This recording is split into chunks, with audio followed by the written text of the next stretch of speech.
Once upon a time, there lived two hobbyists. They were at the end of their road in their hobby, all washed up with no skill left. So they had a plan, and their plan was to start a podcast to reignite that flame and continue on that road. Unfortunately, it didn't work out, but you can still listen to it, and it's called Trapped under plastic! Yeah, man!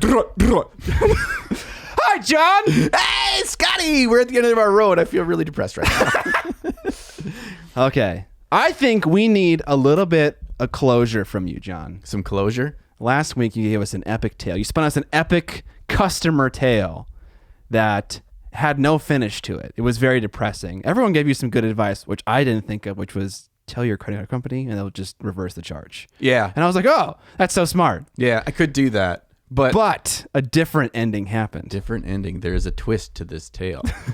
So this is, if you haven't listened to the last episode, I had this terrible experience with B&H Photo and Video. And over 2 weeks go by from the last time I had received any contact from them. I had emailed, said, send this to your supervisor. And they're like, here's the supervisor email address. And I sent an email to that. And it got a return response saying this isn't a real email address. So I sent back to them again saying, can you please give me a working email to send to the supervisors, please? Silence. No response to that email. Yeah. About, I think it was 17 days go by. Yeah. And then suddenly, the day after the last episode of the podcast, Can't tell if you're looking at me or not. Just assume that I am always looking at you. Okay. The day after the podcast drops, suddenly, I get an email from some new random dude saying, the situation has been resolved. You'll be receiving your 4 items. That one sentence. Okay. One sentence. Comment below if you think our podcast did anything to influence that. I don't think it did. I mean, maybe there's like a B&H employee who watches and listens to the podcast. Maybe. But I think it's like 15, 20% chance. Maybe. But I think what might have happened is this goes on to relate to our next topic in the Preamble Ramble as I crack an applicable Diet Dew here. Ooh. Would be that one of our goody peepees out there Don't even say it. may have poked B&H. I can't confirm that this happened, but Okay. this could have happened. And why I say that is because one of my lovely patrons sent me a message the other day, and he said, I was at the grocery store the other day, going down the aisle, and I, without even thinking about it, grabbed a 12-pack of Diet Mountain Dew and threw it in my cart. And so I thought to myself, these guys need to be sponsored by Mountain Dew. So he sent an email to Mountain Dew. Are you joking? No. Damn, this guy's awesome. Yeah. He's like, what's there to lose? I'm like, Right. Right on, man. Right on. Time, I guess, but that's it. Yeah. And so he sends an email to Mountain Dew, and they reply back to him on where to contact for local distributors. So something like this apparently is based off of local. Okay. And so he gave me that information, and I sent them a quick little note. So I haven't got anything figured out yet with them. I'm kind of parched. I need a little Diet Dew.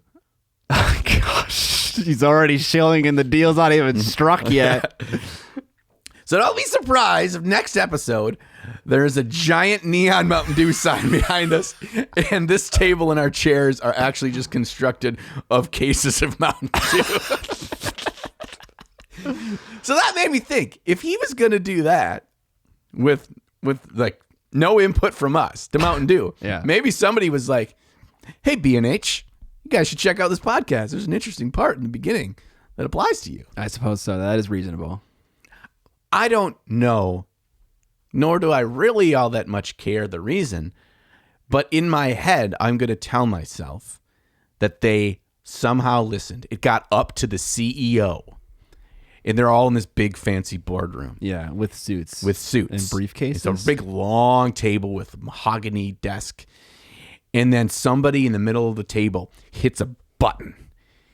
and it's our two goofy ass voices talking about miniatures, and these old stuffy dudes with white hair are like, what is this hobby? What are they talking about, hobby? Yeah, and they're like, wait, how many views does this have? And they're like, 9,000. It's like, fuck it. And then by the end, after the end of the rant, they're like, get Susan on the phone. We got to stop this. The poison is spreading. And that's why I got my 4 little fucking clamps. All right. Wow, you tied 2 Preamble Ramble topics that were presumably unrelated together masterfully. That was wonderful. You know, I'm a soothsayer, some may say. Okay. I don't know what that is. You have any Preamble Ramble, Scotty Boos? Soothsays. Soothsays. I mean, I can talk about some dreams I had. No, you said you don't dream, though. Yeah, but I do. I just like don't ever remember any of them. Right. I remember like 1% of it, like colors and shapes and like sensations. Oh, I don't know if I. You know who's a fan of the word sensation? Who? Not just Mika. Not just Mika. Okay. Anyways, I don't. Not that I could think of off the top of my head, but I see one in here that I'm interested in. Ben Cantor did the color work on Sasquatch. So, have you heard of Sasquatch? It's a new docu-series on Hulu. No. It's kind of getting a lot of, if you go into Hulu, is getting a lot of hype and they're pushing it. Okay. And so it's a 3-part docu-series and it's just called Sasquatch. Ben Cantor had posted online that check out this docuseries on Hulu. I did all the color work for it. It was a lot of work and I'm really proud of it. Yeah. I'm like, sweet, as I put it in my queue. And I hadn't watched it yet. But then as I do in the evenings now and I do my hills, I listen to various podcasts. And one of the podcasts I listen to is the Joe Rogan Experience. You may have heard of it. And Joe Rogan had the guy that made that show on as a guest. And it was freaking crazy. The docuseries, I'm not going to spoil it because I still haven't watched it myself, but I got an understanding. The docuseries isn't about Sasquatch. Wait, you watched the interview before watching the show? Yeah, but they don't spoil it. He's just like trying to tell, like figure out, like he's got some crazy stories in this guy that made this thing. Because he's kind of he's known as like an undercover journalist, and he goes into really, really dangerous situations. Oh. Like earlier in his career, he like infiltrated North Korea? Right. Do you work for Vice? No. Okay. For right-wing extremists, like skinhead groups. Yeah. Very, very scary, dangerous stuff that he had gotten into. But this is about the Northern California weed farms. Okay. And I think it's Mendocino County, Northern California, has, compared to everywhere else in America, the number 2 county for missing people. Mendocino County has 3 times that many missing people. What the heck, dude? Yeah. So it's all the whole story of this docuseries is based off of an experience he had in college with this crazy story he heard about Sasquatch mauling and murdering 3 dudes in the woods in Mendocino. Okay. And that, which happened like 20 years ago, was the foundation for this whole thing of him going and falling down the rabbit hole of the scary, scary world that is illegal weed growing. Wow. And legal, but still really, really protected by these folks that live up in Northern California. Dang. So yeah, Sasquatch is the name, and it's kind of the root of this wives' tale of Sasquatch lives up there because it's what people are going missing and being murdered and mauled. They're blaming that, but it's kind of like an air quotes thing. Yep. Okay, that's cool. Good sales pitch. You should be a salesman. I think you are good at convincing me to do things. Yeah, but you get so convinced, but then you never actually do them. That's not true. I watched some movies you've told me to watch. Did you watch Training Day? No, not yet. You need to be in a mood to watch that. Okay? I think you kind of do. All right. Before we move on, can you just say why you're wearing sunglasses? Because everyone's going to be like, John's hungover on a Friday. No, I'm not hungover. Thursday. So these are prescription sunglasses, and I drove up here and it was sunny, and I got into Scott's house with my bags of goodies. Goodies. mostly just mini paints and Diet Dew. And I'm walking down the stairs to the basement, and I'm like, it is dark as crap down here. And I'm like, I'm still wearing my sunglasses.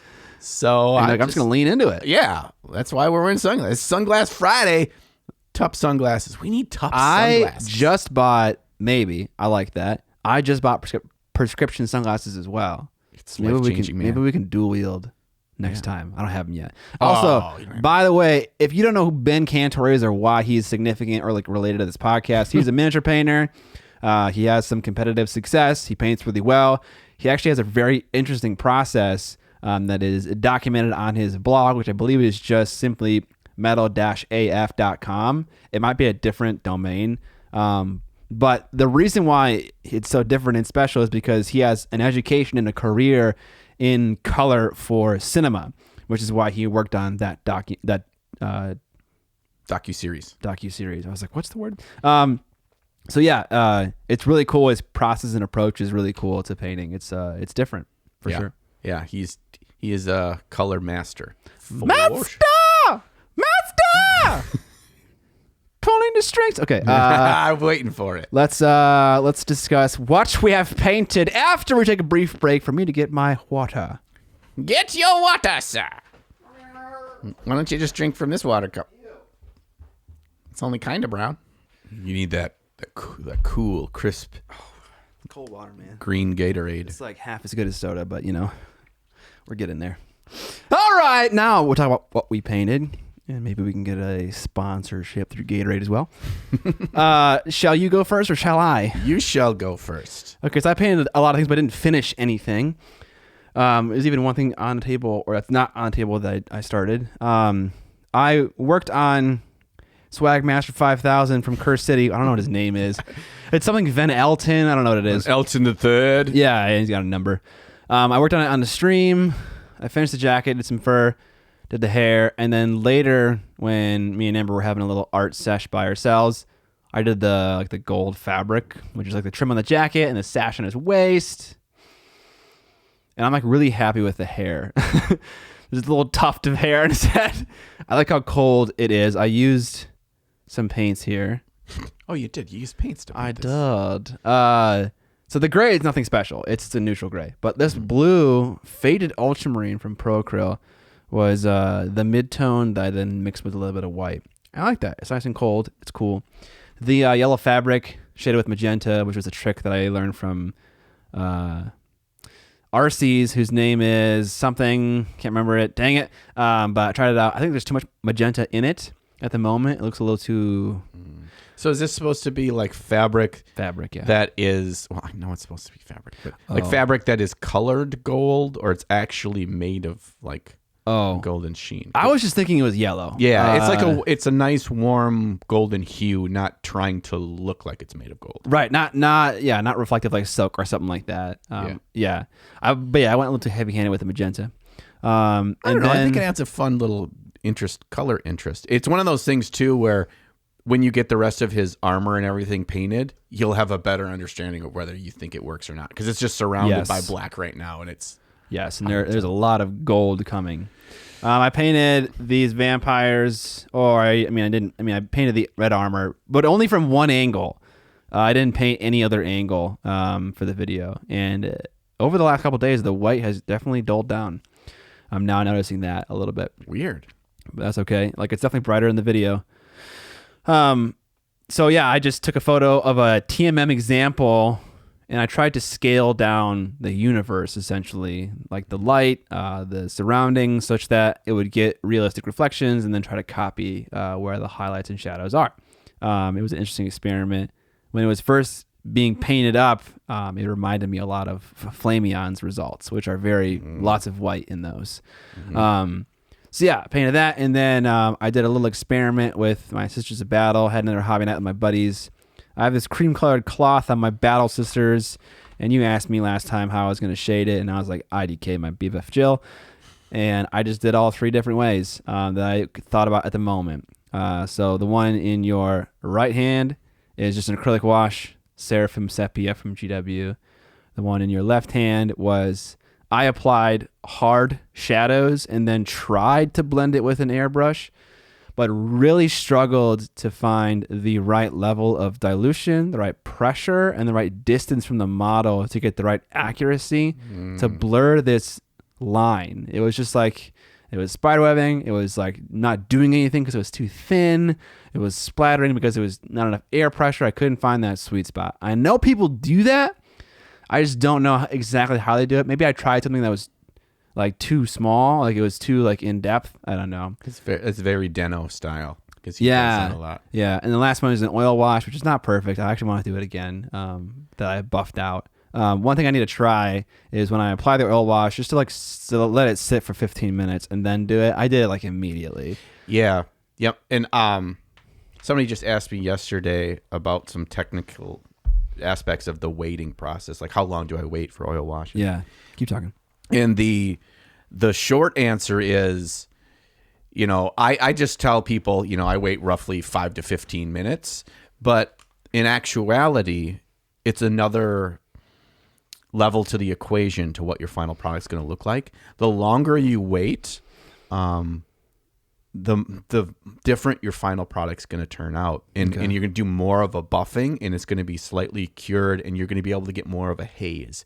If you try to get that fade on wet stuff, it's a lot harder to pull off because it's not stuck in it all yet. So it's either kind of ones and zeros. Either you removed it or you don't. Yeah. If you let it sit for 15 minutes, you have a lot more options, especially when you go in with start with a little bit of mineral spirit side to clear that thin white line down the center. And then you take the other side and buff that on either side. You'll get an outcome that looks like more like this. Do you think that the longer you wait, the more it stains your original base coat as well? Yes, but you can still, as long as you don't wait like 24 hours, you can still remove it with the mineral spirit side. Pretty close to 100%. Yeah, pretty close. Yeah. Okay. Last thing I worked on, which is not on the desk at the moment, is a very small, about 20 millimeter in size, hassle-free figure. I did a limited paint palette experiment, and is that the dwarf lady that's jumping with the axe? Yeah, that's looking cool. Thank you. It was the result felt very Roman Lapodish, which is, I just felt like it was harmonious. I don't know, and I wasn't like trying that super hard on it. I was kind of going a little bit faster, so it just kind of felt like I'm learning something, and that's okay. And actually, that it makes me think of something that I wanted to talk about. I feel like I never lean 100% into a process that I just fully understand. Like why didn't I just wash these all with acrylic wash? Well, I don't know why I had to go through this. It's almost to a fault. I'm sure that when you paint something, every single time you are experimenting a little bit. A little bit. I think I just do it too much, and I think it's affecting me because I feel like I paint a model and it's like, what am I going to try this time? It's like, just fucking paint it, Scott. Don't think about how you're doing it. And probably some of that too is the creator side of you. Like you have an angle, you have a video topic, you have an approach that makes this unique. And so that is typically some form of experimentation. Or explanation of something that moderately well, but you're focusing on it, and suddenly when it becomes your focus, it kind of overtakes just turning your brain off and painting the model. Maybe I'll have to make a video that's like a therapy video where it's like, you're not going to learn shit this video. I'm just going to paint. You're going to fucking watch. I'm not thinking. I will maybe talk. I don't know. I don't know. That's what I painted. How about you? Okay, so I painted and finished two things. Okay. The first one was the last time I was here for the stream. I painted up my D&D character in a couple hours. The elf assassin. Yeah. Okay. Yep, from the Warcry box. Wait, I have a question for you. Is it supposed to be an elf? It's not, right? No, he's a half vampire, half gnome. Right. Okay. Because I remember you not liking elves. Is that true? Yeah, I don't dislike elves. Really? Huh. I could have sworn you made fun of them at several points in our friendship. No, I mean, it's possible, but mostly just to jab at you. I like them so much. All right, fine. Okay, where is he? I like a Woody. at the D&D table. Gosh. I didn't bring him. You saw him. I finished him here. I didn't paint him anymore. Oh, okay. Yeah, it looked pretty swank. Yeah, so I got that guy a couple hours. And then I painted a vampire as well. I painted from the same Warhammer Underworld's Cursed something. What are they called? Oh, Crimson Court? Yes. Crimson Court. And I tried to find what her name is because she does have a name and I couldn't find it. And so actually part of this, well, first of all, I painted these using 17-year-old dried up GW paints, which was a whole nother. There's the angle. Yeah, there's my angle. But once I got them usable, the angle was kind of out the window because they kind of worked. The only big problem that I had is certain ones of them, even when I kind of brought them back to life, were still like chalky and grainy. Okay. Unfortunately, the one color that I could not avoid to use that was chalky and grainy was the Chaos Black. Oh. So I just had to do a lot of little mixing on the palette and use very little just black on anything. So I primed the model with in something new we'll talk about in a slightly different way. But I primed the model black and then tried not to use any black because I couldn't really to mess with colors. So that's why this paint job is shitty. Yeah. Just kidding. I have questions though. Okay, go ahead. It looks great. I like it a lot. I think the effect is very striking. Do you find that you prefer to spend, I know you said you spent 6 hours on this paint job, but do you like to spend less than 5 hours on most paint jobs? Obviously size willing, you can't paint a dragon in 5 hours unless you do with, unless you take certain shortcuts. Yeah.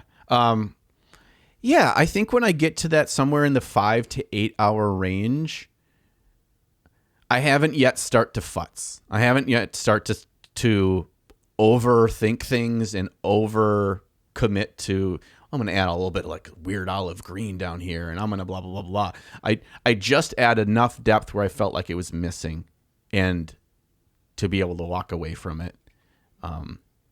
So yeah, I think I like that. Like earlier on when I was new to painting, I was like, I'm going to spend as much as it takes. Yeah.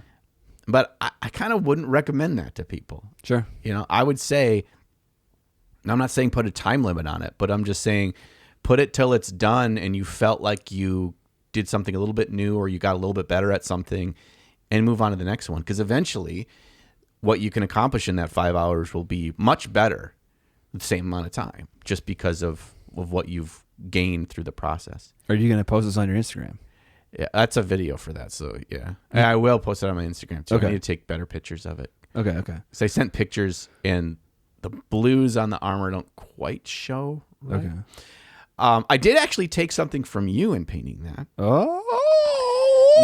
Because lately I've really been impressed and kind of just like by how well you can paint tiny, tiny faces. I do like painting tiny faces. I actually, when I was painting that one, I was like, man, I really enjoy this. It's just a lot of fun. Yeah, and there's a whole separate kind of approach to painting tiny faces, and especially this is a female face, but she's got lines. So I was like, I want to try to take from what I see from what Scott does when he paints tiny faces and see if I can do something similar. You got some eyelid action in there. I like that. You got the eyelid, a line, the white of the eye, a line, the eyelid, and another line. I like that.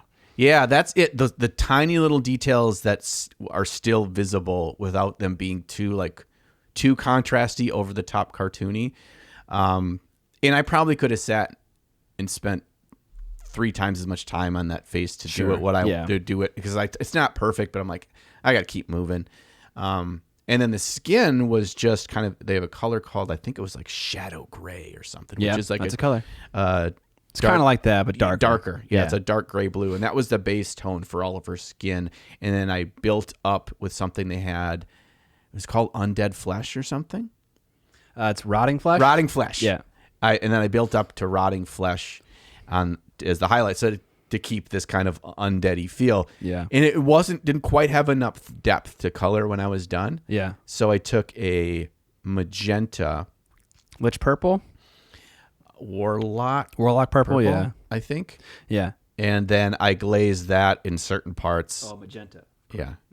And then to add more depth to the skin and kind of glaze that down into the shadows a little bit around the parts of the skin. And that seemed to help add a little bit more depth of color there. Okay. You chose to do NMM. Is it because you had no TMM paints available to you? I had all of the TMM paints in that set. Yeah. And they were all rock hard. And I'm like, I know if I try to bring these to life, they're already going to be shit paints in an ideal scenario. Actually, bolt gun, mithril, and chainmail were legit metallic paints. Okay. I'm not sure if they have the Vince stamp of approval, but like they're for sure better than Ironbreaker and Dawn, whatever the fuck they're called. Stormhost Silver. Stormhost Silver. Yeah. Was the teal hawk turquoise?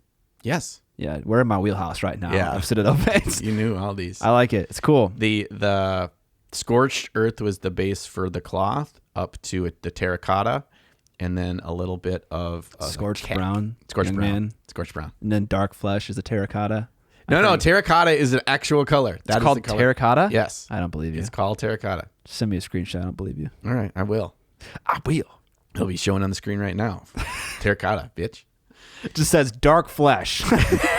Dark flesh is in there as well, though. Yeah, okay. And that was a color I did bring back to life because I thought it was a nice color. I wanted to use it. And then a little bit of they have a khaki. I can't remember. It's something not Krieg khaki, but a commando khaki. Yeah. Commando khaki Yeah. is the highlight for that. And I like the how the cloth turned out. Yeah. And what we talk about in the after party today of new things we've tried, there's two things. One of my new little secret on priming, but two, the how I did the fade on this cloth from that really dark color up was super, super simple. And it turned out really well, I thought, for how much time I put into it. It was like 10 minutes. All right. This cloth. You know, I watch all your videos. When it's Friday, at some point Amber goes to sleep, like 10:30, maybe 11, if she's feeling a little exploratory. And I stay up until like, I don't know, 3 in the morning. And I'm usually under the influence of something. And I'm like, it's the best way to watch my videos. John's video. Because I'm just there with the TV. I'm chilling on the couch. That's why I watch your videos. Just wanted you to know that. Okay, that's just it. Well, I mean, it's enjoyable. I like it. Did you see my last one where I did the old timey intro, or have you not watched that? Yeah. I think I definitely watched the intro. What's the whole video about? I don't remember. How do you not remember? It's your own video. Oh. You're talking about boxes. You have too many. Oh, I painted the box game for Creature Caster. Oh, okay. Did not watch the whole thing. Watch the intro because you mentioned it, and I thought it was hilarious. It's painting your box game easy. Yes. In 4 simple steps. Yes, which is very relevant because people buy boxes of miniatures all the time and then end up painting one model like yours truly. Yeah. I was a little bit. This is a little silly thing, but like the back halo on her hair. It's like it looks like there's actual shine there. I'm like, I'm so proud of that. Yeah, dude, that's so minimal. That specular highlight on the hair. That's where the highlight would bounce back right into my eyes. Yeah, and so much of the hair looks like it was hardly even painted, but it's kind of like if it's a dark, almost blackish purple hair, yeah, it wouldn't have like the GW hit every single strand that it's super light. That's what I thought anyway. Right. Also, I didn't want to spend an hour painting every strand of hair. It's a good in-between choice for sure. In betwixt. All right, topic for today is how to make your models pop. Poppin'. How to make them eye-catching. The topic was given to us by Tim Space, capital Z, lowercase h. Timsus. Thank you, Tim, for the topic. We appreciate it. If you want to give us topics to discuss on the podcast, you can do that via being a patron of ours, which is linked down in the show notes or description below, depending on where you're watching. Okay, shill over. Did you guys know that every time we get a new Patron, we take a shot of Patron? That is true. Yeah, so if you all join, we're going to die. There's no verification for that process, but it does happen. Yeah, it happens. Trust us. We would never lie to you. We're very trustworthy. Very, very trustworthy. So poppin'.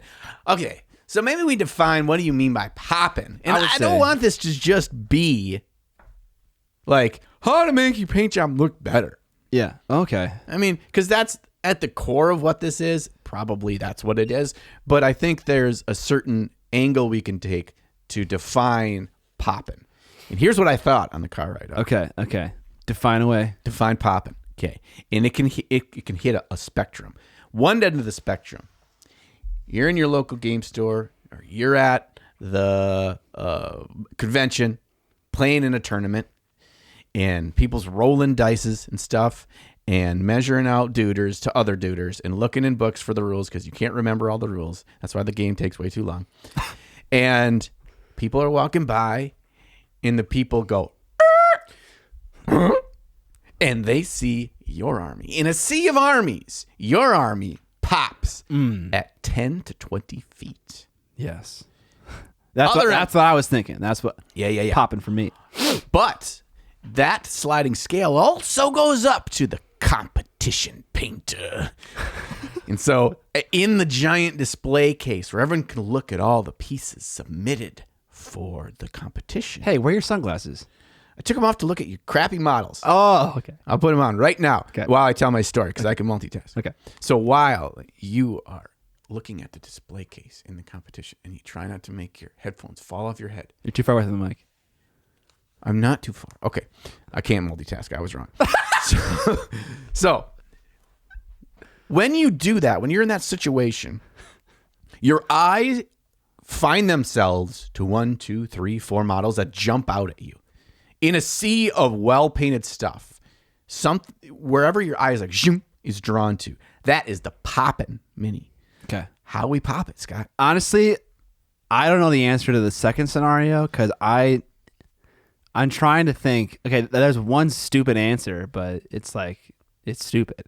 You're stupid. Let's come back to that though. Let's talk about making your army pop from the table. And what I said is I think they're kind of the same. Now there may be a different approach or to a different level you're trying to get them to. Yes. But I'm just trying to say that this is not just for the army painter. This is not just for the try-hard painter. This is not just for the want-to-be a competition painter. Or not just for a commission painter. Could be. I think there are keys in these that relate across the board. It's just how much time you want to spend in them and how efficient you can be. Yeah. I think any competition painter worth their salt is going to do these things in moderation that I'm going to discuss. So that's why most pieces to me look pretty like they're all good. Like, yeah. Okay, so let's chat. Let's chickadee chat. I think let's chinwag. That's a new one I like. Chinwag? Do not cross my swords. Dude. Yeah, chinwagging. I like that. What if I scraped the edges on each other? Would that make you mad? Of the swords? Yeah. I mean, they're not painted, so I'm okay. They're primed. They're primed. I'll start with a little diddly for you. If you want your army to stand out from everyone else's, just build up your bases about 6 feet high with cork. The cork tower. No, for real though, having like an impressive uniformity to a different style of base in your army is definitely going to draw people in. I like, for instance, like maybe there's an army that has like ballistas in it or war machines. I love it when people put those on bases that match the whole army because the bases would then be larger, giving you more space for fun things. So a really fun base that is not just dirt and 2 tufts and that you dry brushed gray over black. So 3 tufts? Maybe 2 tufts with one that's a different color. Yeah, okay. Yeah. One hot pink tuft. Yeah, I have that. You know, Gamer Grass makes a hot pink tuft. Hey, Gamer Grass. Hook us up. What? Did you say hook us up, but it was one word? Yeah. All right, yeah. So cool, different style of bases that you put a lot of effort into that are uniform across your whole army. That is very eye-catching to me when I am perusing the competition halls of Adepticon, which I do often do.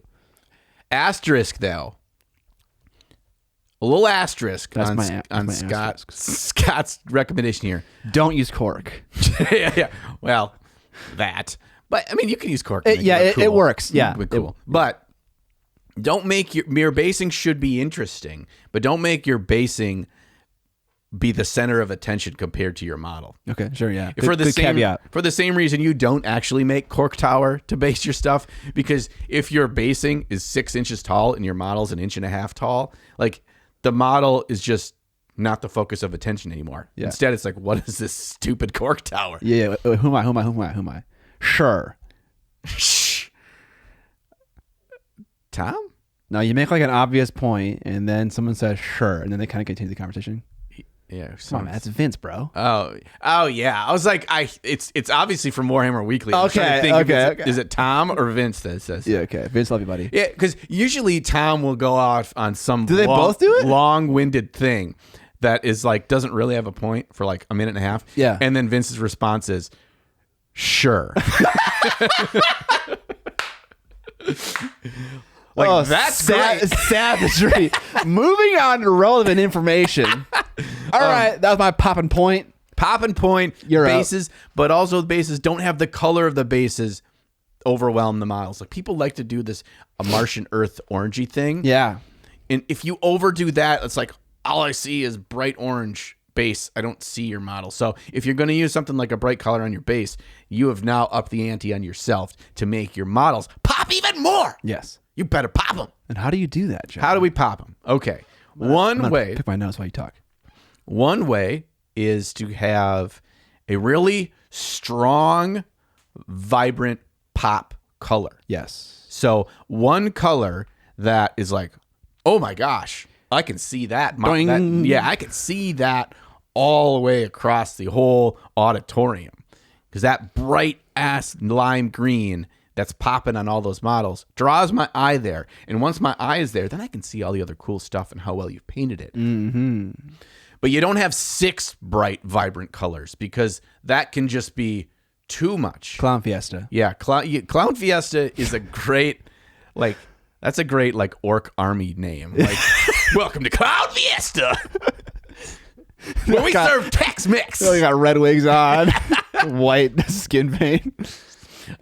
Yeah. So that pop color, I think, is really important. You can have a variety of colors on your models. Even if you're doing like a grungy, grim, dark army, having some just bright, vibrant, small, it doesn't need to be a big thing. In fact, if you overdo it, it can be a little bit gaudy. But just the gems are this glowing pink. Or, on this guy, it's actually, he's a HQ, so his cape is all this awesome color, this bright, vibrant red. Yeah. But other people, the troops, it's just on some smaller parts. But having a strong color, and what I mean by strong is I mean that it's really vibrant, really saturated, like almost fluorescent. A bright color. And if you take any color in the Chimera range, any of the primary or secondary colors there, and you have that on opaque as the main color, that's bright. Yeah. It doesn't have to be a neon orange like this one or this pink. You're taking my pedestal. Like Scott's got a fluorescent magenta here. That's a great one to use. But you could use a straight orange here because they're so vibrant. So saturated. So saturated in color. So I'm not saying paint all your models with some part neon on them. Yeah. Just know that certain paints are very saturated and vibrant in nature. And don't muddy them down too much, and don't highlight them up with white too much, because then you're actually desaturating and pulling away from the pop. Let the vibrant color right out of the tube still show through by the time the paint job's done. That's true. Yeah. This is especially a topic that exists on a spectrum, because like if you have a Space Marine army and you want to paint them turquoise, obviously their armor is going to be turquoise and it's going to be a bright, vibrant color, but you can temper that pop with shading and with highlighting. As long as enough of that mid-tone sticks around, it's still going to look popping. Great advice. Thank you. Advice number 2. Clown Fiesta. A little bit different. Glossy effects. Whoa. Bloods, muds, gems, TMMs. They're all shiny and chromy and reflective, and that makes it pop on the table. And amidst this, all this terrain and things and other, olive drab Imperial Guard armies, make them shiny, dude. Literally shiny. Like this dude. That dude would an army. That dude, holy balls! Everyone put sunglasses on around that army because they'd be like, "Wow, it's popping too much. It's so much pop. I can't handle You just pop." bring champagne bottles around that army and just pop it off, dude. Yeah, baby. So and this is like, you didn't just paint this with Ironbreaker and then put a little red on the top. Yeah, put some shade on it to mat it down into just shit metal. Yeah. You use that Molotov. Tov, yeah, it's a V. I'm an idiot. Molotov. I called it Molotov like a dingus. But I think in like the mother tongue, I think that's how it's pronounced. But that chrome is like like make your eyes bleed bright, right? That chrome. And then you put that translucent, the transparent red over the top of that chrome. Yeah. And this hits both boxes, my last box and your box. Yeah. It's super bright pop color that's so vibrant, and it's shiny AF. Yes. So just copy what Scott did with this vampire. Watch his video. Don't watch where he actually painted the other vampire. Just look at... Fuck that. Yeah. Do that. Do this. And bam.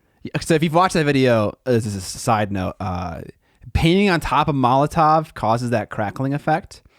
And someone messaged me and they're like, I found one thing that works as a varnish after that specific chrome that allows you to paint with acrylics on top of it. And it was an all-clad clear gloss varnish. I believe it was all-clad. I'll have to look again, and I can link it in the description below if you're interested. I haven't tried it yet, but that is cool if you wanted to use that Molotov chrome as like a first step, which you probably want to, and then paint afterwards. See, my experience with cracking is I've had some stuff crack with oils, and it has to do with the dry times. Okay. So if the underneath layer is not fully cured, and then the top layer cures faster. Yes. And then the top layer is cured and completely dry and set, and then the under layer gets cured and it kind of shrinks. And as that shrinking happens, it cracks the top layer, like a M&M.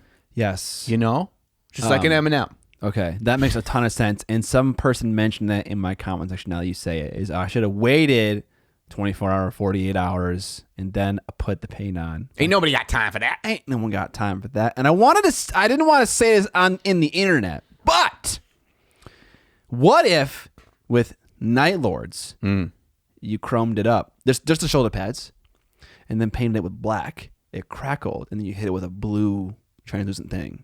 Whoa. That'd be super easy to do and look fucking badass. Okay. Keep the pads off if you can. It's too late. I built them. Fuck. Wouldn't that work though? I think so. So it's bright silver, and then it cracks. It's almost like a lava base, where you're cracking to see the little bright silver underneath. Yeah, and then you hit it with a blue because it's like lightning. Or you don't. You can do whatever you want. Or purple if you're feeling spunky. Is there cracking on this? Maybe very minimal cracking. If you look at a shoulder pad, you might see some red crack. I want to see that red crack. But I literally base coated that like 9 or 10 times. I was like, stop cracking, please. Well, you could fix it because I can't see anything. Granted, I'm wearing sunglasses right now. But yeah, in the video, when you it can cracked. Yeah, I could see it in the video. Yeah, it's nutty. So when it cracked, you can see the silver underneath? 100%. Oh. Actually, you know what? I painted it red and then put black on top of other areas, and it still cracked. Woo! So maybe you could just paint it blue and then put it on, and then it would still same thing would happen. I don't know. I think the effect would be more severe if you did it immediately after the Molotov. I might have to test this. Yeah. I need to get some of that. Yeah. Molotov. I'm gonna do it before you though, so I get the cred. Okay. Oh, right. Right. Fine. Okay, so we got shiny butts. Shiny butts. We got Clown Saturated Fiesta. butts. Yeah. we got Cork Tower. These are all the chapters of this video. Okay. Right, we're gonna make a book, and these are all the chapters. of Clown making your Fiesta, minis pop. Cork Tower. All right, you're up. Okay. I think I got one more. Okay, I got one, and I say hope it's not the same one that you're gonna say. Say it. Is don't be afraid of bright white. Okay. So often in our models, people ask us for CNC. Give me that sweet CNC, Scott, right in my BH.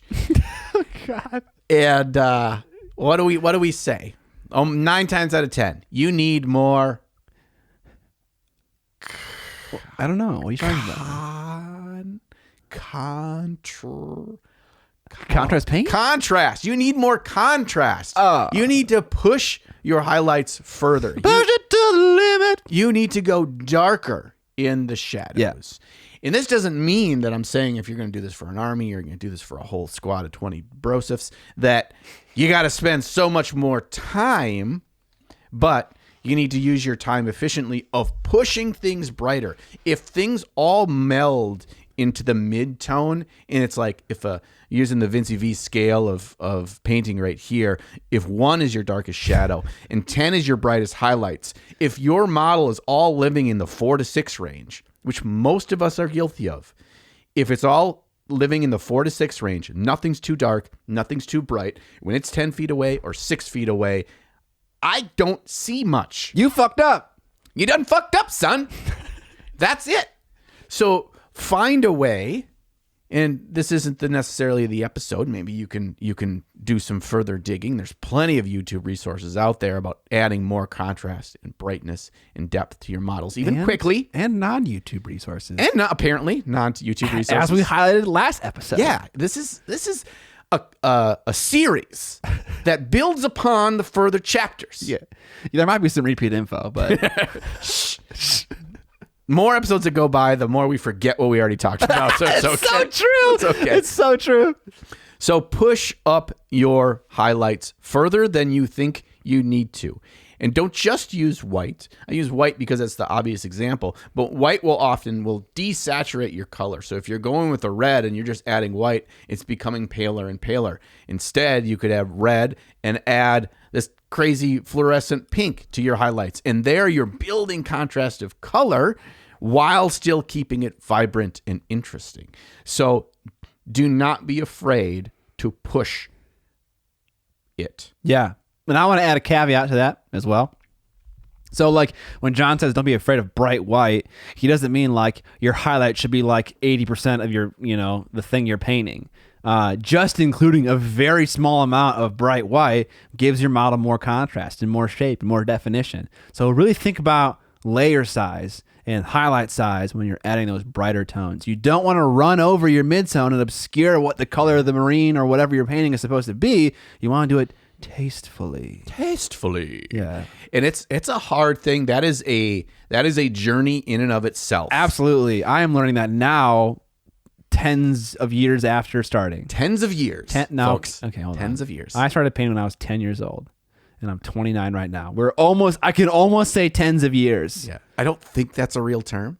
Tens of years? Yeah. Yeah. Hundreds of years. Thousands of years. Yeah. Tens of years. Nobody says tens of years. Ones of years.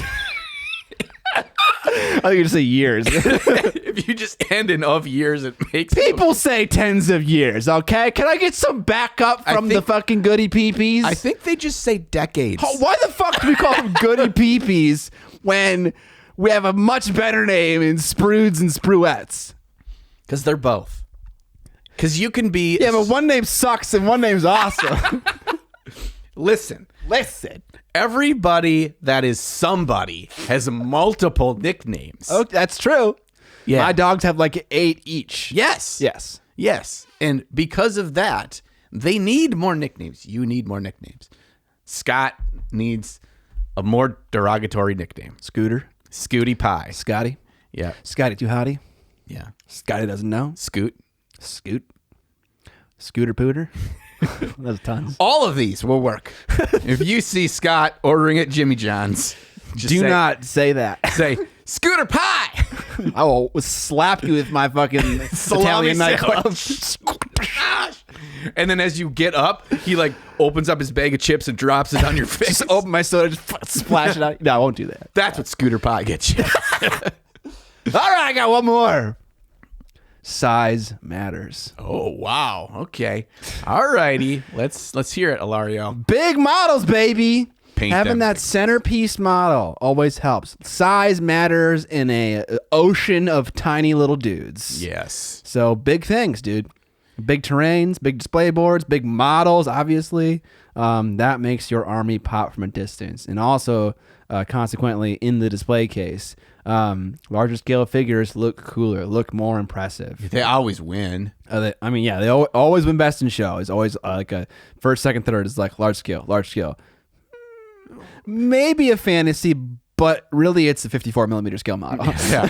Or it's Warhammer size 28, 32 mils, but there's 1,000 of them. Yeah. It's like a foot tall. Yeah. Or it's like an Inquisitor where it's like, that's not 32 mil scale. That's a 60 millimeter tall model. Yeah. So how this really, what I take away from this, you say size matters, but size with the caveat of the other tips that we already said, right? You want it giant. You want it on Cork Tower. Now it's double size. Now you want to paint it like Clown Fiesta. Boom. Now you use bright white on everything. Oh, you can't avoid it. It is going in your face hole and your butthole. Yeah. That is what you need to do. Yeah. So the solution here is play an army of knights and paint them all hot pink with white details. Yes. And then you green stuff a red clown nose on the knight. I will see your army from across the fucking room. You know it who's is unavoidable. Yeah, you know who's not going to see that army? Nobody. Blind people. Yeah, that's it. And even them, they're going to walk by and be like, "Oh my god, I was hit by a wave of force." I can feel warmth. And it just hurts my soul. Oh. This is what we need. We've cracked the Da Vinci Code on how to paint your models. But in reality, that big centerpiece model, you still have to take into account the other tips, because it needs to still have the vibrant pop color and the smaller army of skeletons around that giant vampire centaur thing will still have that blood red on it a little bit, but that thing's got this big cloak of blood red or whatever. Yeah. And you have the shiny drips of the blood that are hanging down from the weird wing thing. Yes. You know? And so you kind of crank it up to 11 on that centerpiece model. That's what's going to draw people. And then once they're there, they're going to say, wow, they painted all those Sea of Skeletons. Awesome. And they fit, and their basing all works. Right. You know what I'm thinking about right now? The same considerations that someone has while painting a display model are applied to an army in whole. Right? So it's like you have like spot colors on a display model. It's like when you look at an army, you're going to have certain things that are eye-catching in spot colors. You're going to have certain elements that draw your attention and then kind of guide you around the army to look at certain various details. It's like the army as a whole is a display model. Right. Consider it one piece. Wow. Wow, I'm so smart. We need that meme of the dude going Yes, into exactly. the universe. Yes. I was going to say Mike Tyson, but it's not Mike Tyson. It is Neil Armstrong. It's not him either. It's Neil Patrick Harris. Yep. Nope. That's not it either. I thought of one more. Okay. Kind of in the vein of this. I'm trying to think of more Neils. Yeah. It's not Neil Patrick Harris. I can't think of his name. He's really good at science. Neil Tyson deGrasse? Neil deGrasse.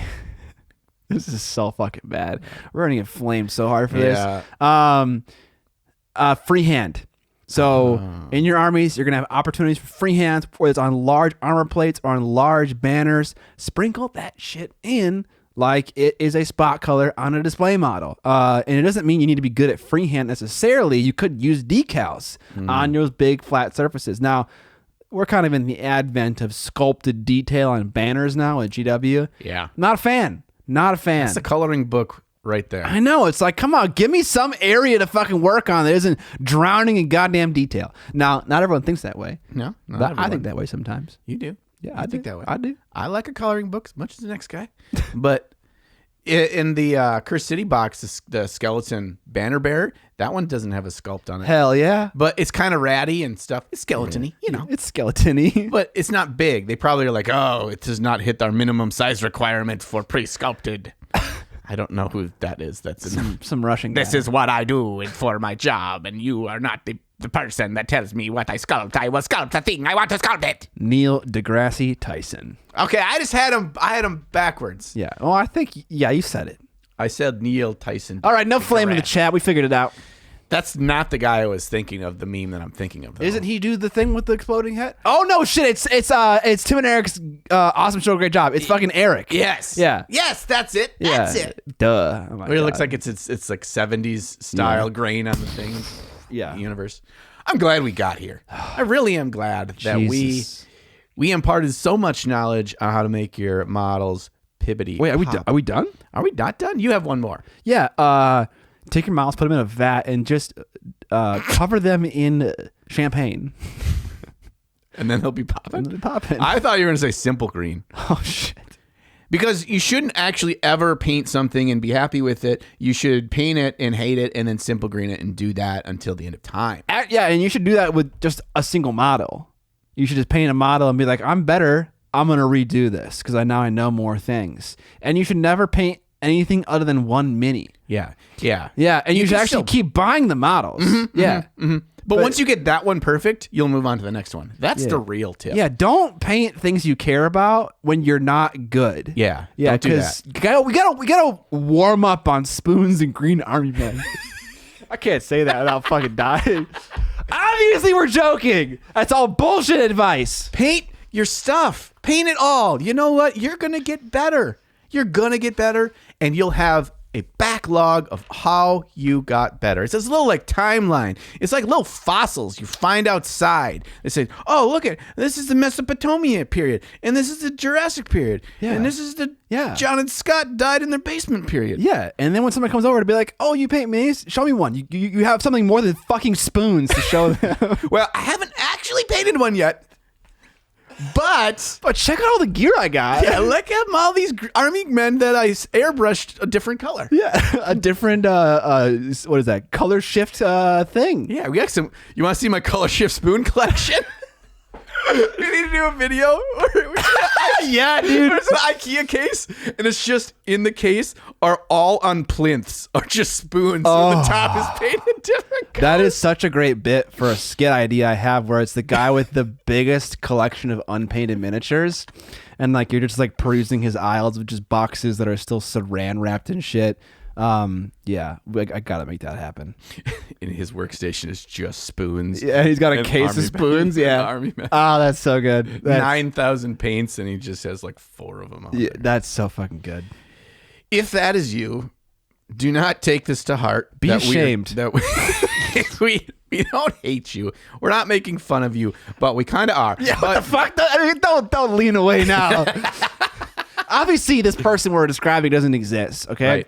Maybe they do, but all of us to a certain degree do some level of experimentation. That's fine, okay? We're not hating on that. But when it's all you do, that's a problem. You need to progress. Yeah. If this is a polar plunge, does anyone know do people know what a polar plunge is? I assume so. Well, I'm going to explain anyway. Okay. A polar plunge is where it's usually for charity in the winter, and it's out on a lake, and the lake is frozen solid, and they cut a giant hole in it, and you raise money for charity for saying, hey, people, donate some money, and I'm going to jump in the frozen lake. Okay, so that's what a polar plunge is. Mini painting is a polar plunge. You don't dip your toe in 10 times, aka painting spoons, and have that equate to jumping your ass in the frozen lake and getting your butt out. Yeah. Dipping a toe in does not count. Yeah. You need to say at one point, I'm just going to paint this thing.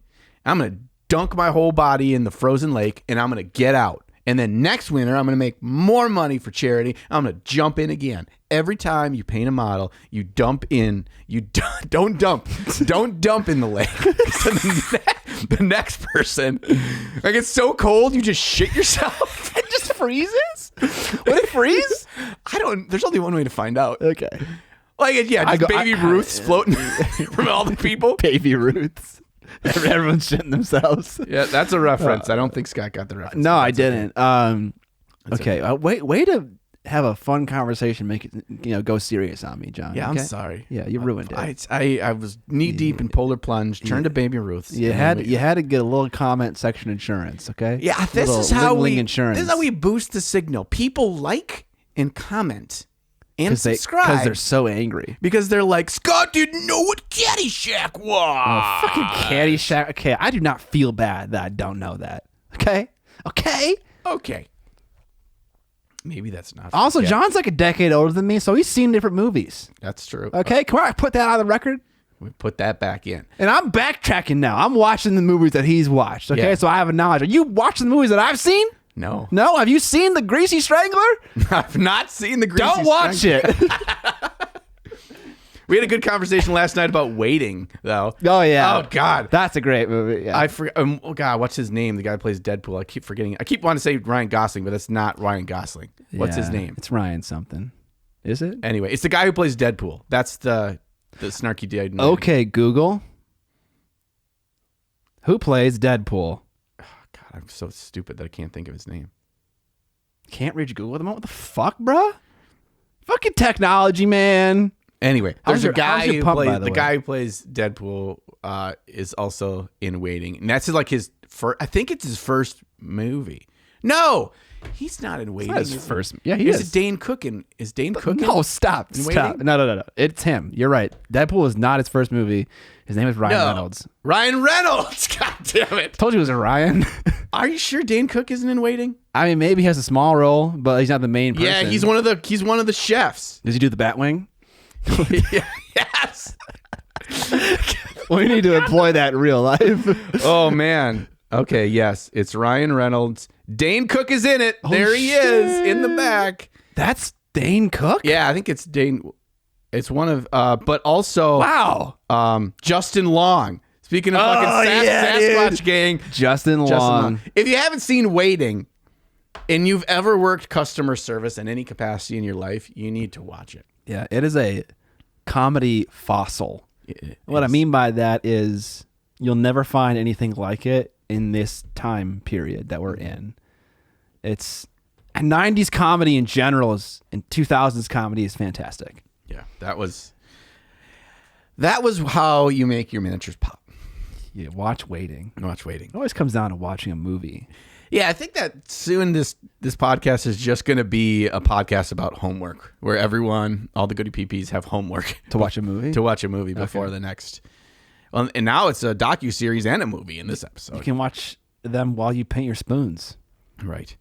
And so what we didn't cover today in making your stuff pop is like actual technique. We didn't go through like you do this step, then this step, then this step. No. And I think that we didn't do that on purpose, but I'm going to say we did it on purpose because oftentimes we get so in our own heads about the technique and doing the technique the right way instead of looking back and saying, am I accomplishing these pop-in goals? I've been so laser focused on making sure I can do edge highlights right, or I'm glazing correctly, or whatever the thing may be. All those have a purpose, but their purpose really ends up tying back into whether it's popping, whether it's color saturation, whether it's just an interesting looking model. That's their goal. This is just a tool to reach the goal. Right. Don't ignore the goal in for the sake of trying to do the technique right. So there's a ton of different resources out there to actually help you achieve that. And the journey of getting small successes of something looking more popping, and this is how I did it, is part of the fun. Yeah. You know, just like you doing the sisters' cloaks, that is a part of the journey to find what's a efficient way, a quick way that I can make these cloaks look poppin' in the way that I want them to. I don't want them to be the main focus of the model, but I want them to look good and have some depth. And honestly, at this distance, the one where you did the hard shadows and then airbrush looks pretty good. Like I could see how you could improve that with just a technical application more of the airbrush, but yeah, it's too much shadow. That was the problem. Yeah, but I think it looks good. It's the one that grabs my eye most from a distance. From a distance. Don't know that. The world looks blue and green. That's some fucking Bette Midler in your ear holes, buddy. You know, I've heard the name Bette Midler before, but I could not tell you a single Bette Midler song. Well, I bet when I hear one that's like actually not sung by a chimpanzee, I will know it. Now you know, from a distance. More homework. Listen to that song. Listen to Bette Midler. Bette Midler's a great actress, too. I actually like the idea of having a rec that's totally unrelated to what we're talking about. Yeah. Yeah. Yeah. My rec is Greasy Strangler. Greasy Strangler. No, Bette Midler. Honestly, Hocus Pocus. You ever seen Hocus Pocus? I think I've probably seen bits and parts of it or the whole movie when I was like super young. Yeah, she's one of the witches in Hocus Pocus. Oh, okay. Can I just have a disclaimer about Greasy Strangler real fast? It's a weird fucking movie. Do not watch it with anyone you care about. Okay? Because they will think less of you for having picked it. Yeah, 100%. Yeah, okay, cool. That's my... I could say that having never watched the movie, with that disclosure that you've given, the name of the movie is perfect. Because the name alone makes me mildly uncomfortable. It is 100% literal. He is a greasy strangler? Yeah. Oof. Yeah, I mean, like, it's not like a horror movie or anything. Okay. All right. I thought of one other thing, conversions. Conversions make your models stand out because they make your models look unique from other people. Yeah. And then if you combine it together with a big conversion, that's on a cork tower, that's sufficiently bright, painted with a hot pink color. And what do you got? Cloud Fiesta. You want it? You wanted the best. You got the best. Yes. That's how you did it. All right. Okay. I'm happy. We did it. Is it High five. We fucking slayed that topic. Very, very high energy. I know. That's all this It's like the podcast is over. It's all this Diet Mountain Dew that brings me all the energy I need to get through the day in any podcast ever. It makes me a better loving husband and father. Increase my wages by 10%. And I'm a safer driver. Because I'm awake. And I get 9 hours of sleep. Also, it's the dew of a fucking mountain. Right. What other soda brand gets their liquid like that? These guys are out there with little squeegees, fucking hand squeegeeing blades of grass on mountaintops to get the liquid for this juice. Yeah, just the dew. You know how much work that is? So much work. They have tiny little pipettes and they're just sucking up the dew. There's just like a million Chinese people that are underpaid by Mountain Dew. Okay, now we're getting into the all right, bad. yeah, Okay, maybe we don't. Sorry, yeah, maybe we don't have them sponsored. That was a little defamed. Okay. No, they don't do that at all. They don't do that at all. No, they have machines. Yeah, machines do it. Machines suck the dew. On the fucking dew sucker, dude. Dew sucker? Bro, Pat Bending, dude. Yeah, here we go. We got the next nickname for all the goody peepees out there. Dew suckers. If you're a goody peepee who drinks Diet Mountain Dew, you're officially dew sucker. I don't like. I mean, it's okay. It's not my drink of choice. You're not a true dew sucker. That's fine. I don't need to be a dew sucker. You sucked a dew lately. Hey, speaking of dew sucking, this is. Why don't you abbreviate that? Yeah, we don't abbreviate the whole thing. 2 seconds of D, bro.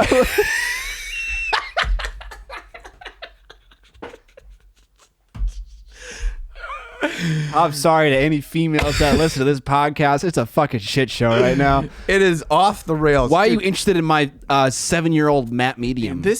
I come to feel that the models that we paint aren't the true Clown Fiesta, Scott. We are the Clown Fiesta. Possibly, yeah. The Fiesta flows through our brush out of the model. This was the secret ingredient to bringing back that old GW paint. It's a medium? Liquitex matte medium. Not only did it bring it back with like a 50-50 with this and water, and sometimes where they were extra spicy and hard as a rock, I put a little ISO in there to really just break it down chemically. Okay. But this stuff brings it back like silky smooth to the texture that paint's supposed to be, and it actually took that GW paint and made it more matte. So like, yeah, honestly, that does not look like GW paint.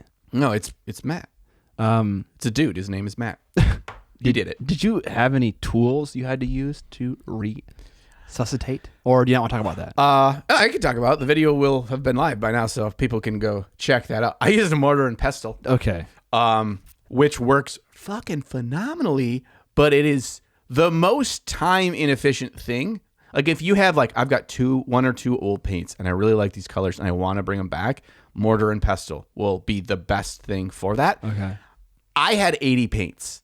It took me like 20 minutes to bring 1 paint back with the mortar and pestle. Okay. I did the quick mental math. So you should get 80 mortar and pestle so you don't have to clean them and you're efficient. Yeah, and then you just have this machine where you just spin the rod, and as you're spinning it, it pushes the pestle down. Yeah. The mortar. I actually don't know. And you have like a row of them. They're all kind of just like... Yeah, because... And then you have a tube coming out. It's giving you some dew at the same time. Yes! It's just... It's coming down from the mountain. It is... It's just... You got a tap. It's just a 17-mile tube. There's no mountains in Minnesota. What are you talking about? That's why it's got to be... 17 miles? 17 miles. More like 17,000 miles out to California. It comes from Denver. Okay. To my house. Yeah. Nobody step on the tube. Please. It's running across highways. Yeah, out through Wyoming, through the desert. Yeah. Just a tube. I'm just sucking. It's like warm and like cold in weird areas. Oh, man. All right. What were we talking about? Any tools that I used. I also used right. Like dental tools. I popped open those. So the nice thing about those old tops is part of the reason why they went, from what I understand, why they dried out so much is they were actually screw top lids. Yeah. Oh wow. Which was so imperative to being able to bring them back to life was to be able to unscrew the top, put in all my juices, and then I smashed them with a dental tool. And you smash it up and you let it start to rehydrate and smash it and smash it and smash it. And then you reclose the top again and you let it sit for 24 hours. And then you repeat the process because it'll soak up the medium in the water and start to rehydrate and get a little bit more loosey-goosey. And then you repeat it and you mash that thing. Some of them I had to do for 5 straight days. And at that point, I'm like, okay, I guess I'm painting with these colors because I can't keep this up. I'm not going to get the video done. Do you have a picture of like a dry ass paint pot for the thumbnail? Yeah, because I have a whole bunch that I haven't taken the picture. Here's what I'm seeing. Okay. Totally white background. A GW paint pot that is tipped over so you can see the name. And then spilling out of it are like paint chunks. So there's a big pile in the front by the paint pot and then it kind of tapers out. And then it's just like black font, dead. And then whatever title you want. But nice white background with a big paint pot. Do you think I'd not put the model on the thumbnail then? You could. I don't know. Here's what I would do. I would make 2 thumbnails and I'd post it to my Discord and be like, which one are you more likely to click on? And then I would pick the one they chose. Okay. All right. Yeah. So, okay, goody peepees. Thank you. That's a good idea. It's a good video idea. Yeah, it's a problem. I did a lot of footage of me working with the shit, like trying to make it work. Because like the first third of the video is going to be maybe not that much, but the first sizable amount is how do you actually achieve this, and what worked and what didn't, and then let's see how it actually performs, which is the actual painting. Mm-hmm. Does it do the do? I would say it did the do effectively. All right. On to some news. Oh, crap. Yeah. I thought we were to the after party segment. Thought we were done. Oh, we're not done? Ah, news. I don't think we got a lot of news. I put 2 things on. Scott didn't put anything on because he never does. That's not true. No, it's not true. It's not true most of the time. It's not true. What is it? Mother Lovin' Paint Party. Mother Lovin' Paint Party. I want to talk about this. Oh, that's a sticker. Yeah. Monument Hobbies does this thing every quarter where they have an artist sculpt 2 models, and then they offer them just for that quarter. I think it's 3 months for you to buy. And I've got an example of one right here that I'm going to be painting later today on our stream. Seriously? For an hour? You're going to paint that? Yeah. Are you going to finish it? Oh, you're going to finish it? Oh, okay, you're going to finish it? I'll paint more than just a furry cloak.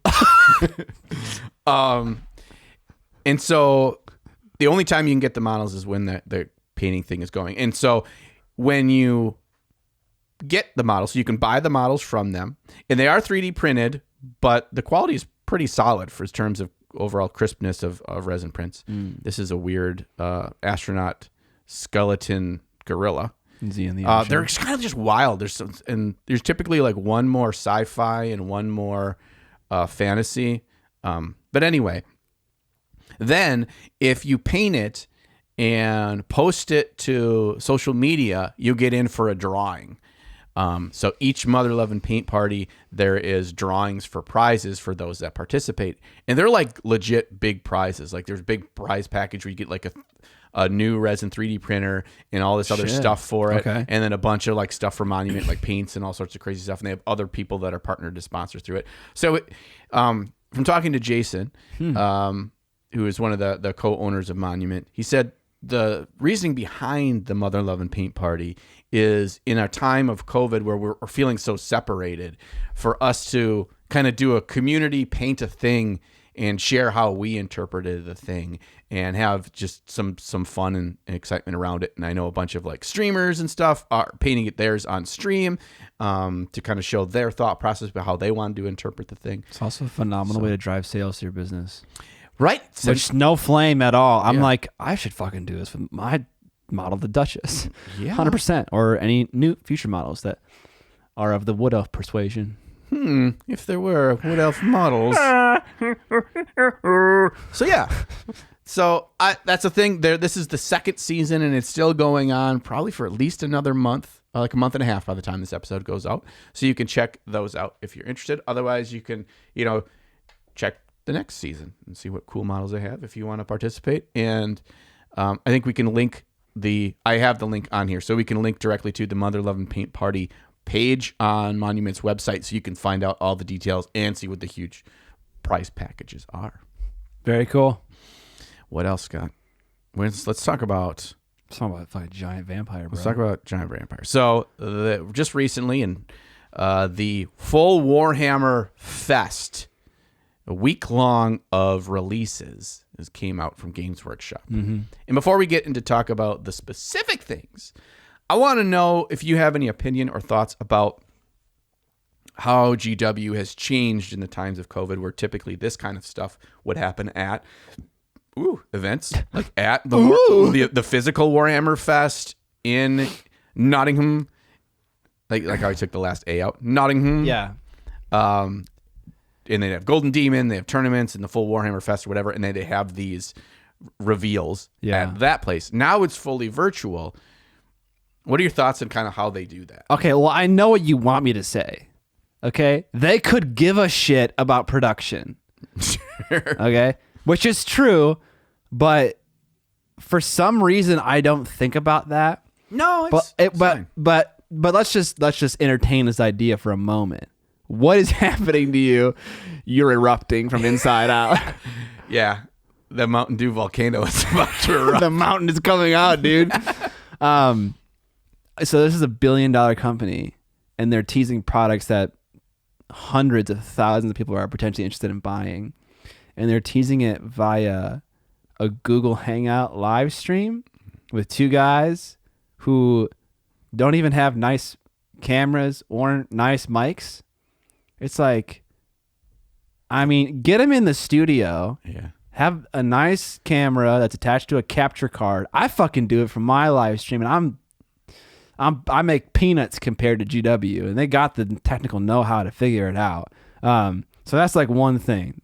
But like, in truth, I don't actually care about that much. That would just add to the experience in a positive way. Yeah. But because it doesn't exist, it's not making the experience negative. Sure. Does that make sense? Yeah. I think I agree with that. But your original question was, what do I think about their transition from doing these things at live shows to doing them more split up in a live stream fashion, like the comparison?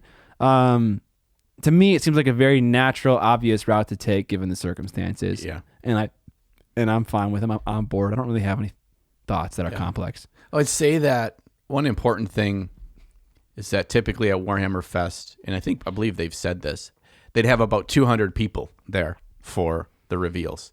Oh, in-person people. Yeah, you're right. And now they're averaging like 30,000 viewers. Yeah. 30,000. Yes. And they hit 30,000 at the Age of Sigmar one on Monday. They hit well over 30,000 for the Warhammer 40K one on Tuesday. Gaunt's Ghost revealed. Yeah. So, oh God. Is that what we're talking about? Are they talking about Sisters of Battle? Is that what that is? Gaunt's Ghost? No, Gaunt's Ghost is it's an Imperial Guard or that was Astra Militarum. That was a different day, wasn't it? I don't know. Oh, maybe those dudes did look pretty cool. Yeah, they look pretty cool. Pretty cool. Just the reach, and hopefully, to me, the biggest thing is hopefully this is the start of the snowball down the mountain of dew, and and gets them understanding that this is only the beginning of what the potential of using technology to their advantage in their marketing and their communications could be to boost the signal of the brand even more. Yeah. So I'm happy with it. I'm totally on board with you as well, saying that like it's kind of half-assed. Yeah, the dudes are fine. They're fine, by the way. Yeah, they're fine. I'm not flaming them at all. Yeah, I want them in the cool studio, and even dude, have a giant Space Marine in the background. Have like a 3-camera setup with a wide and 2 close-ups. So you can have someone switch between the 3 cams when one person's talking. It'd be really cool. I can tell you that I remember from Reaper's channel on Twitch when they would be announcing stuff and showing things for like their new Kickstarter, Bones Kickstarter and stuff.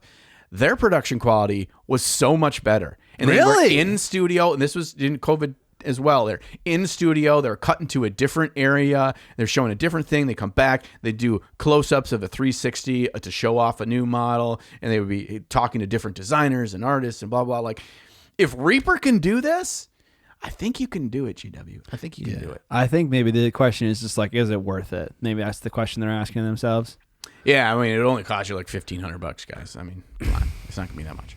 So, yeah, but overall, I like that it's an experience. It's it's noon. It's almost noon, and you get on and see what new Warhammer stuff's going to be out there. And that feels cool. It feels like it's pulling the community of gamers and painters and hobbyists from around the world at one time together to all experience this together. It's like the E3 video game shows and stuff. It's starting to feel more like that. And I think that's the right direction. I think that's really cool. Unfortunately, it greatly expands the salt from people that don't like something because more eyes are on it in one time. When people go to Reddit or they go to Facebook or they go to whatever to talk about how ridiculously stupid this vampire centaur looks, like more people are aware and jump on the extreme sides. I love it. I hate it. And all publicity is good publicity. Yes, and the fire rages higher quicker. Yeah. So okay, but that's fine. That means more people are talking about it. Yeah, and that's good publicity. So yeah. So in one of these live streams, we saw the release of some. I think we assume probably the final vampires for Soulblight Gravelords that we're going to see, barring maybe one exclusion. We saw a big centerpiece model. We saw some dire wolves, and we saw 2 items that are very oddly in the Cursed City world. Right. Yeah. And so to me, they seemed like those were obvious planned expansions for Cursed City that just are now Soulblight Gravelord named characters. Yeah. Of which there are like 4 or 5. Right. Yeah, there's a lot of named vampires up in here. You got Rat Boy. You got someone called this lady the Disney princess one with the crazy pointy hair. Yeah. You got Old Mama Wolf Lady. Oh, Mama Wolfie. You got Young Wolf Man. Radukar the Beast. Radukar. He has 2 versions, apparently. The new Night Queen Centaur lady. Yeah. Is that 6? We have 6? That's it, right? I mean, I guess you can't really count these ones. Yeah, they're all named, but not part of the game. Not for the... I think there might be another one we're forgetting. Okay. So, yeah, I think at this point, we've seen all the models we're probably going to see for that army. It's an amazing amount of models. Very happy. But the one we're going to talk about right now is the giant centaur dragon. Their centerpiece. The centerpiece model. Which I was jokingly saying it was going to be Abarash. And I was like, it's not going to happen. But in my head, I was like, please happen. It wasn't. Whatever. Different named character. The dual kit can be made into 2 different people. Yeah. Which is an exciting thing from a play perspective. Because when you're thinking about whatever the lord, the dude is, who's not named, might end up being very powerful or the more powerful of the 2, just simply because he can take an artifact in a command trait because he's not named. And he's if his stats are big and nasty, with the addition of a sexy artifact or something, he could be the way to go. Even nastier. Yeah. Okay, so out of 10, what's your rating? Of Vampire Centaur? Yeah, just like the whole kit. The whole kit, like 6.5. Yeah, I meant like 6 or 5, somewhere in there. I don't hate it. I don't love it. It's interesting. I get it. Deviating from what's normal. That's kind of cool. But yeah, it's wild. It's kind of weird. It's wild. It's wild for sure. Yeah, my thing is with the body morphing is just kind of, it's just off. I mean, I guess it is not totally unlike a real centaur where it's got 2 rib cages.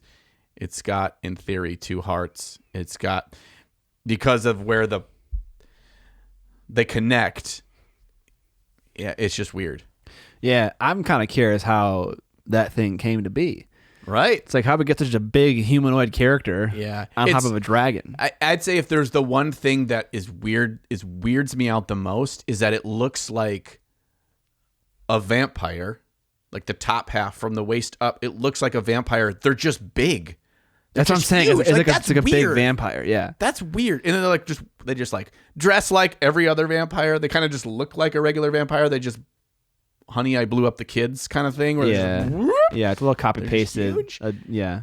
And it's, I mean, I would have loved, I 8.5 out of 10, the monster part. Yeah. If that was a mount, the front arms with the big creepy bat wing fingers, love that. Yeah. If that was a mount with a big nasty head and there's an awesome vampire on the top of it, a 9 out of 10. Yeah. Not that you couldn't kit bash it. One cool thing about this is while they did not make Abrash, what Abrash was famous for is discovering that you could slake the eternal thirst by drinking from a dragon you slew. You gotta kill yourself, and then when you drink its blood, you're like, I don't need blood anymore. So Abrash doesn't drink blood anymore, which is sick. And that's what created the Blood Dragon chapter of the Blood Knights. They would go each individually and kill a dragon and drink its blood. Super elite warriors. So this thing in the story of this model, they mention that idea or that theme of dragons and their ability to help with the eternal thirst. Whoa, baby, that's some Kinda deep cool. stuff. Kind of cool. Deep stuff. It's weird that they didn't have a new Mortark if the big centerpiece model is that. Also, I think this is probably the whole range, or at least the range for release. But there is a chance on that front cover of the book, it's got what looks to be a vampire on a zombie dragon, but it's certainly not the zombie dragon as we know it. That still could maybe happen. Sure, yeah. Also, we will probably see more not Cursed City inclusions. I love that Radikar model, though. Yeah. Dude, I just love that dude. The drippy blood into the little mouth of the fledgling, very cool detail. Yes. Like his armor, too, if you just look at like the big armor plate on his shoulder with all like almost like Celtic knotwork in it and his chest piece. Very well designed. Very, very cool. And there is apparently... this is truly Rise of the Lycans here. Good old Underworld Rise of the Lycans. My problem with that, though, is that so they've had this theme of vampires forever.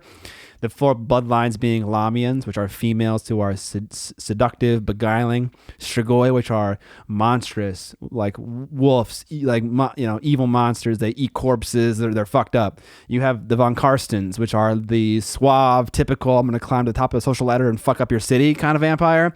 You have Necra, which are the wizardy vampires. And you have the Blood Dragon line, which are the combat-y vampires. They've had this theme forever. And the thing they replaced Strigoi with was Flesh Eater Quartz. Yep. So in the story of these new vampires, they describe them as having these certain characteristics, and describe the wolfy people as having the characteristics I would assume Strigoi would have. So it's like, what does this make Strigoi now? We have 2 types of monstrous vampires. Okay, that's fine. But I'm kind of just curious what their thoughts were on that. Yeah, they said that they hinted anyway that in the book that these are how it's kind of broken down by the allegiances. I'm guessing there's going to be 4. And so one is these wolfy boys, one is the different monstrous ones because like the big model with it's kind of monstrous. One is more magic based, and then one sounds like it's more of the combat blood dragon, blood knight side. Okay. So I don't know how that's all going to futz out, but sure. Yeah.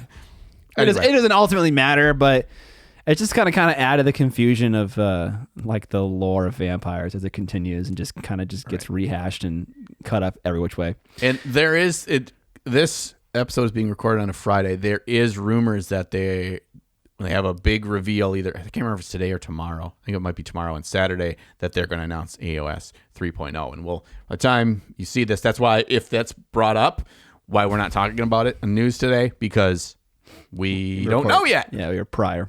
Okay. Welcome to the end of the podcast. Where I'm stretching, and we have Jimmy John's in the fridge. Ah! John, why don't you close us out here? All right. With a good old brand placement of some Diet Dew. Oh, yeah. You know what gets me to the end of every podcast? Actually, not necessarily false. Yeah, I stand behind my addiction to Diet Mountain Dew. But actually, if you are one of the members of the Clown Fiesta and you want to continue to support us to actually make more Clown Fiesta podcasts, there's a couple things you can do. Follow the Diet Dew link in the description. Order cases of it. Use it for all things. Put it in your bathtub. Use it as hand sanitizer. Trip your miles with it. Right. Put it in your super soaker. Squirt your sister. These are all great uses of Diet Mountain Dew. But actually, the podcast isn't supported at this point by Mountain Dew. And, not a sponsor. And if it actually ever was, they'd probably just like give us stickers and shit. So Prove me wrong, PepsiCo. Are you handing this off to me? Okay, no, I'm not handing it off to you. I'm going to do it for real now. Okay. Okay. This is John's first time. Be nice. All right. If you like the podcast and you want to support it, there's a number of ways you could do so. First ones are the free ones. The free ones are rate us on your podcast listening locale, or you can give a thumbs up, a like, a subscribe to the channel, and you can also tell your nerd friends about us. That way, they too can become goody peepees, and they too can adapt to drinking Diet Mountain Dew on a daily basis. Now, if you really, really want to be a goody peepee, and you want to become the true Sprood and true Sproodette for your whole neighborhood, It costs money. yes, it costs $5 dues if you want to back us on Patreon and get full access to our behind the scenes after party, where we talk about more crazy stuff and we swear up a storm and we bust out the D suckers. We get loose. We get fast and loose on the podcast after party. Yes. So as a patron, you get access to the after party. You also can submit to us your ideas for the podcast, just like we had today, so we can maybe talk about the thing you want us to talk about. You can also submit your miniatures you've painted to us, and in the after party, we critique them in an Oreo cookie fashion. Good thing, bad thing, good thing, right? You know, Sometimes the bad thing is a little bit thicker. sometimes it's the double stuff. Sometimes it's triple stuff. Sometimes we take two double stuffs, we unscrew them, we put the two cream sides together. Yes. That means you suck. But don't worry, we'll eat this sandwich cookie together, and we'll get through it. So you can support us. You can also pledge $1 you do on the Patreon if you just want to support our drinky dues addiction as well. You could also consider buying some merch. So I'm wearing a Ninja on merch today, but trust us, we have our own merch. And it is sweatshirts, hoodies, t-shirts that have the Trapped Under Plastic logo, as well as our meat and potatoes. Great visual. Rip that phrase. Ripped it. Okay. What else did I miss, Scotty? You got it. I got it all. So that's it. That is our podcast. We are going to golf clap our way out of here until the next fortnight. And when we do, we will see you on the Flippity Flop.